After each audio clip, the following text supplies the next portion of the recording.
Kellen, and you're watching On the Road to Recovery.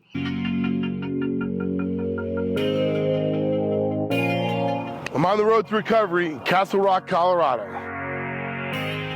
Live from Millville, New Jersey, I'm on the road to recovery. We're on the road to recovery in Morgantown, West Virginia at Mountaineer Field. And live in Scranton, Pennsylvania, I'm on the road to recovery. Here I am on the road to recovery from Berlin, Maryland.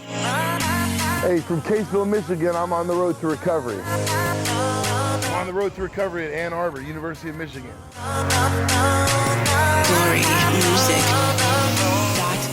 Well, I was born in May of 1982, and I was adopted. I was born in Baton Rouge, Louisiana, and 8 days after I was born, I was brought to my mom and dad in Woodstock, Illinois. Good old Woodstock. And growing up was pretty normal. There was no alcoholism in the family as far as we knew. But later on in life, I started to have some rage issues when I was in grade school. I went to the doctors a couple times, got told that I had ADD, and then was put on some medication. Then I went on to high school, and I started drinking and using marijuana when I was 16, and started self-harming too. And from self-harming and the weed and the alcohol later on, I met my first kind of serious boyfriend, Robin, and my first emotional and physical abusive partner. I was like a junior or senior in high school, so I was about 19. That's around the age that I found cocaine, which eventually graduated to crack cocaine, and I fell in love with that. That went on for about a year and a half or so. I graduated from high school, and then I decided to take a year off and just spend time with Robin. And I moved from Woodstock to Franklin, Massachusetts, because I needed to get away from Woodstock and live life somewhere else. So I went to college out there called Dean College, and was there for about 2 years. And immediately met the same people that I left back home with different names and different faces. And basically ended up getting kicked out and dropping out of college, and then I ended up coming back to Woodstock and trying to get my life together and start over. And then I met a previous boyfriend that I had dated in high school, and got back together with him, and really didn't work because we were drinking all the time, smoking weed. And then on December 24th, 2004, we were at a bar, and after that bar closed, my boyfriend at the time, TJ, and I were arguing about music apparently, and I came to him grabbing the wheel and then feeling like I was on a roller coaster. We rolled a couple times. A friend of ours was with us. He got me out of the car.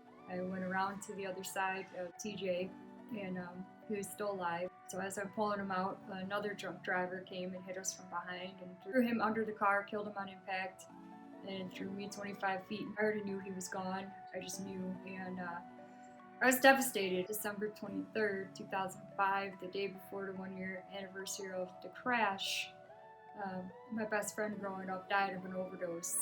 And, I thought, man, why did she die and I lived?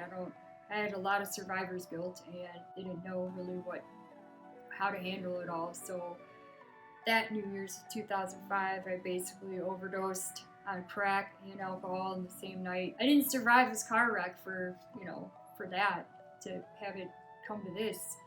So then I got sober August 10th, 2008, and I've been sober ever since. I went back to school, and I got my associate's degree in human services and my vocational certificate in human services. And I got, in Illinois, it's called a CADC, Certified Alcohol Drug Counselor.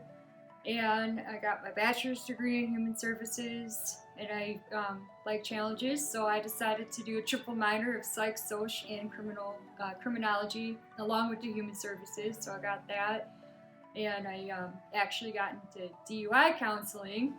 I've been doing that for about 10 years, and the agency I'm at now has taught me a lot more than I ever thought I would learn about counseling, mental health diagnoses, and I found my purpose in life, and that's to help others.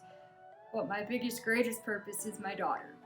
And She was born in January 2016. I didn't think that I could have kids because I had had a miscarriage and an abortion when I was younger.